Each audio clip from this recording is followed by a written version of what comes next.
बेरगावआव बर' थुनलाइ आफादनि गाहाय मावख' बेखेवदों। बर' राव हारिमु थामोन्थानि गुदि आफाद बर' थुनलाइ आफादा 1952 मायथाइयाव जोनोम मोनना बर'नि राव हारिमु बिथिङाव जौगाहोनानै बर' हारिखौ बुहुमाव सिनायथि होबोबाय थानायखौ नुनो मोननाय जादों। दिनै उदालगुरि जिल्लानि सिङाव थानाय भेरगाव जिल्ला बर' थुनलाइ आफादनि बानजायनायाव गोदानै लुफुंजानाय गाहाय मावख' बेखेवदों भेरगाव जिल्ला बर' थुनलाइ आफादनि आफादगिरि बुद्धेश्वर बर' आरो बिबानगिरिफोरनि दैदेननायाव। गाहाय मावख' बेखेवनायनि सिगां थुनलाइ आफादनि फिरफिलाखौ बिरहोयो भेरगाव जिल्ला बर' थुनलाइ आफादनि आफादगिरि बुद्धेश्वर बर'आ। गायसनजानाय गाहाय मावख'खौ बेखेवनानै होयो मिरु बर' थुनलाइ आफादनि बारग' नेहाथारि दानि पाब्लिकेशन बर्डनि कनभेनर कामेश्वर बर'आ। बे हाबाफारियाव भेरगाव जिल्ला एबसुनि आफादगिरि नगेन बर', UPPL राजखान्थि हान्जानि बिबानगिरि समल बर'मोनहाबो बाहागो लायो।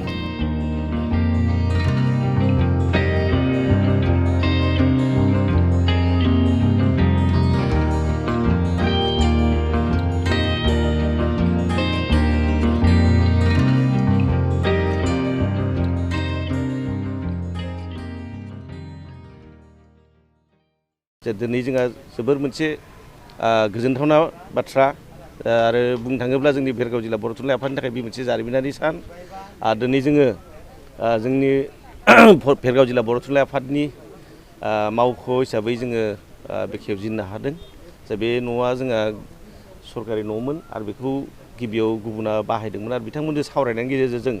भेरगाव जिल्ला बर' थुनलाइ आफादनि अरायथा जों न' बानायनो हानाय समहालागै जों बेखौ बाहायथ'नो होननानै जोङो बिनानै बा सावरायलायनायनि गेजेरजों जोङो लाथ'नाय जादों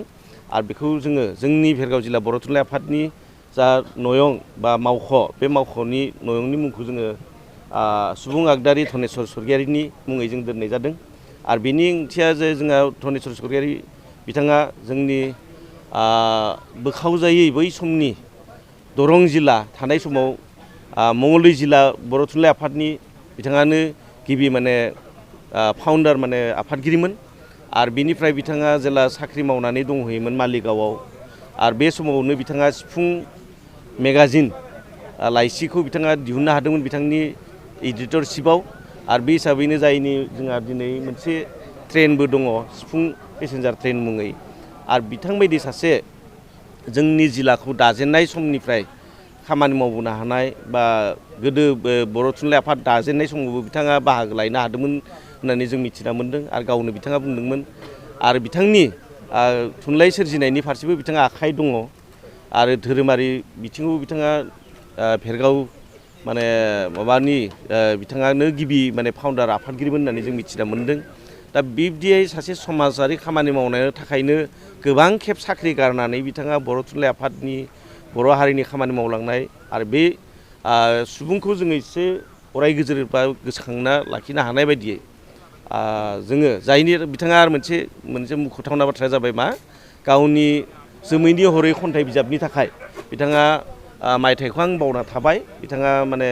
मंगलचन्दि ब्रह्म बान्थाबो बिथाङा मोनखांबाय उदालगुरि जिल्ला बर' थुनलाइ आफादनिफ्राय आरो बिब्दियै बिथाङा रुंसारि जालांबाय हारिनि खामानि मावनानै बर' हारि। दिनै बे गोथार हाबाफारियाव भेरगाव जिल्ला बर' थुनलाइ आफादखौ बे गोथार हाबाफारि एबा नयं बेखेवनाय हाबाफारियाव मदद होफैबाय बिनि थाखाय आं गासैनिसिमबो साबायखर थाबाय। जोङो दिनै थारैनो गोजोननाय मोन्दों भेरगाव जिल्ला बर' थुनलाइ आफाद हिसाबै दानायनि उनाव जोङो गावनि जा मावख' जोंनि मावख'खौ जोङो दिदोमै जों मोननो हायाखैमोन। दिनैफ्राय जोङो गावनि मावख' हिसाबै दिनै बेखेवना लानायनि उनाव थारैनो जोंनि भेरगाव जिल्ला बर' थुनलाइ आफादनि दैदेनगिरि बिथांमोना मोजाङै दिदोमै थानानै खामानि मावनायनि मोनसे सुबिदा मोनलांसिगोन। दा बेवहाय जोङो निस्सय मोनसे जा मिजिं आरो सानस्रि जोङो थुनलाइ बिथिङाव माखासे खामानि मावनांगौ दङ जोङो एचिडल मोननायनि उनाव जाबायदि थुनलाइनि फारसे जों थुनलाइ आफाद हिसाबै मावनांगौ खामानि दङ दा बेखौ जोङो मावनायनि जोङो थांखि लादों। दा बेयाव माबायदिहाय जोङो थुनलाइनि फारसे जोंनि उन जोलै जोंनि लेखा फरा गोरों सुबुंफोरखौ एबा जोंनि थुनलाइ सिबियारि मानसिफोरखौ जोङो थुनलाइ सोरजिनायनि फारसे गोदान मुगाजों गोरोबफानानै थुनलाइ सोरजिनो थुलुंगा होगोन बा होनो हागोन। दा बे बेलायाव माखासे जों थांखि लादों। दा बे हाबाफारि हिसाबै जोंहा भेरगाव जिल्ला बर' थुनलाइ आफादा थारैनो बेखौ गोजोनदों। जोङो नैबे 24 जिल्लायावनो जोङो आइजो लिरगिरिफोरनि जों मोनसे जथुम जोङो लादों दा बेवहाय माखासे खन्थाइ लिरगिरि बिथांमोनखौ हांख्रायदों बेवहाय आरो माखासे जोङो इन्टेलेक्सुवेल एबा थुनलाइ सिबियारि बिथांमोनखौबो जोङो बे हाबाफारियाव जों लिंगोन आरो जोंखौ निस्सय थुलुंगा होगोन जोङो मिजिंथिदों दा बेवहाय बिब्दिनो जोङो जुमुन जा थुनलाइ सोरजिगिरि एबा लिरगिरि बिथांमोनखौ माबायदि राफोद लिरगिरिफोरजों गोरोबनानै जों राफोद एबा मोनसे स्टेन्डार्ड जों थुनलाइ सोरजिनो हायो दिनै जोङो HDL मोननायनि उनाव बर' थुनलाइखौ जौगा थाखोनि खालामनायनि गोबां स्कप दङ आरो बेखौ खालामनायनि उनाव जोङो जोंनि उन जोलैया माखासे एवार्डनिबो जेरै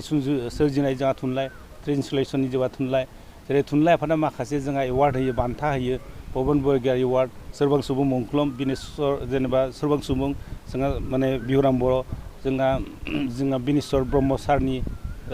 बिथांनि मुङावबो जोंहा एवार्ड दङ हावरिया मारिया जोंहा एवार्ड दङ दा बिदि जोंहा माखासे एवार्डखौ जोंहा जोंनि उन जोलैया मोननो हागोन जुदि राफोद थुनलाइ सोरजिनायाव बिथाङा गोसो होयोबा थुनलाइ सोरजिनायनि गेजेरजों एबा थुनलाइनि गेजेरजों निस्सय जोङो मोनसे समाजखौ मोनसे आब्रुथि गोनां समाज जोङो दानो हायो जोङो मोनसे आखु बा सोदोमस्रि गोनां मोनसे बर' समाज जोङो दानो हायो जोङो दाना लानो हायो थुनलाइया जोंखौ राफोद खालामो थुनलाइया जोंखौ मुलुगाव दरबाराव मोनसे हारि हिसाबै जोङो सिनायथि लानो हायो ओंखायनो फैनायाव जोंहा माने गावनि गोसोखौ जोङो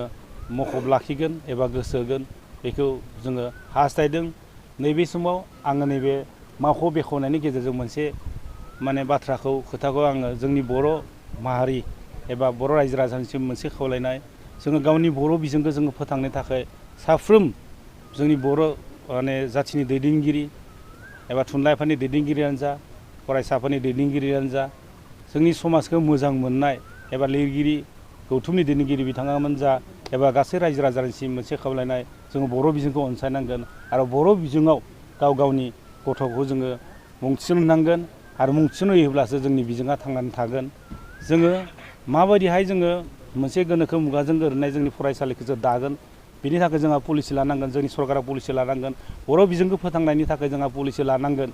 दा बेवहाय जोङो नुनो मोन्दों आंहा दुखु मोन्दों बे बाथ्राखौ आङो साननानै जोंनि बर' बिखायाव जेनेबा हमना ला डिमाकुसि बायदि जायगायाव जाय जायगायाव जोंहा माने बर' बिजों मोनसे हाई सेकेन्डारि दङ बेयाव मडेल इंलिश मिडियाम जोंहा माने खुलिना होदों बेयाव दा बेयाव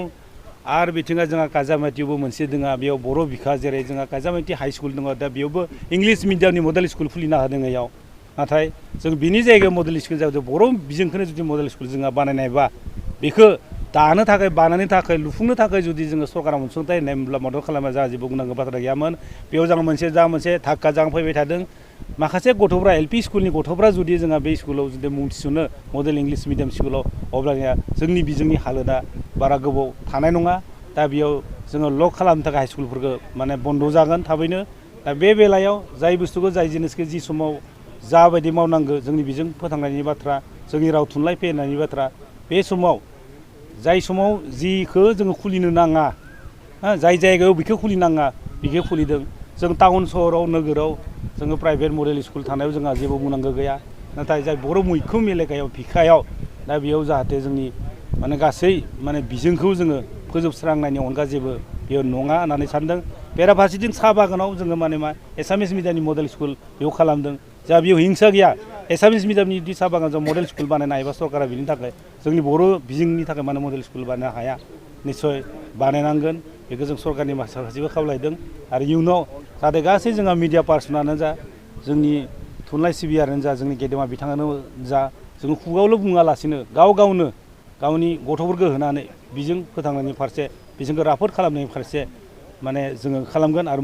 मडेल फरायसालि बानायनायनि फारसे जा गोसो होगोन बेखौ आङो मिजिं थिबाय आरो आंनि बिबुंथिखौ आङो एसेनो फोजोबबाय